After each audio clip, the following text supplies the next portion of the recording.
Bannayuganda mwenna mutegeezebwa nti akakiiko k'ebyokulonda kateekateeka okuzza obujja enkalala zaffe ez'ebyokulonda wamu n'okuwandiisa abakadde n'abo abateesobola.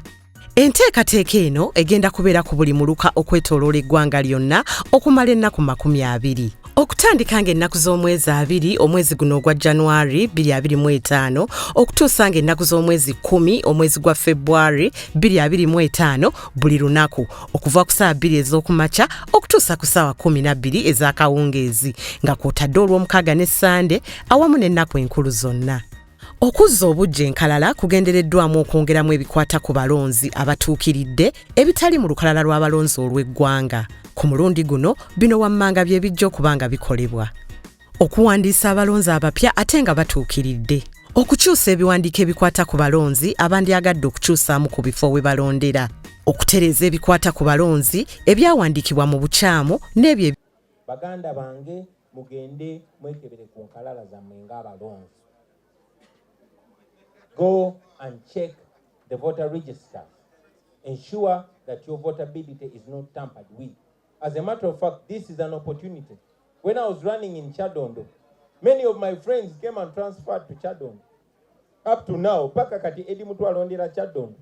Kwa manya chaliwe yesimbe unaga, waliwo ni chance ikolachi egenda yu. Banangi wena musobolo because ne kakati waliyo chance kuba ne chaliwo ngaliyo kawempe north. Oli wadembo okukyusa noka kati nyino geno mulondera kalu. Sigenda kyusa. Kubanga nche njagala nnyo okulondera ewaffe. Naye ate bwe munkya musa obulungi nange nandikyusa.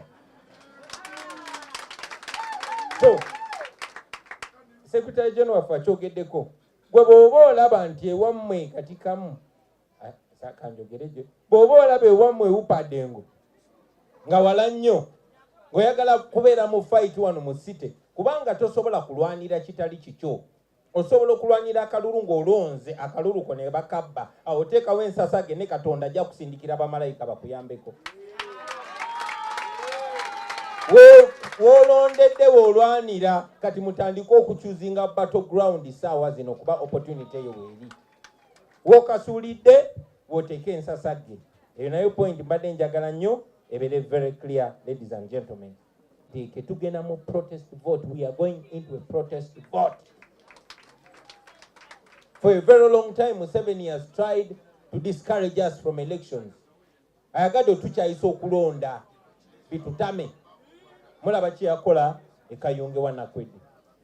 All polling stations twaziwangula. N'agamba wadde mbiwangudde sobola obbabbamu n'akola ki. That is what they did bwe twagenda okulonda ewa Tolit Omoro. Naye temuggwaamu maanyi. Museveni twamuwangula mu byonna. Ensonga lwaki baagala okukyusa bajjewo okulonda president bakuse mu parliament kubanga atyayo eno katemuggwamu maanyi kyasinga okutya kye tuba tusinga okulemerako. We wouldn't be here if we did not win Museveni. I say it every day. Museveni is so offended when I say it, but I say that I'm the real president of Uganda and Museveni is the fake president of Uganda. And he cannot say nothing because he knows it's the truth. If I was lying, I would be taken to court. I challenge him to take me to court. Museveni namuwangula. Entebe tagituddemu asitamyemu nsitami.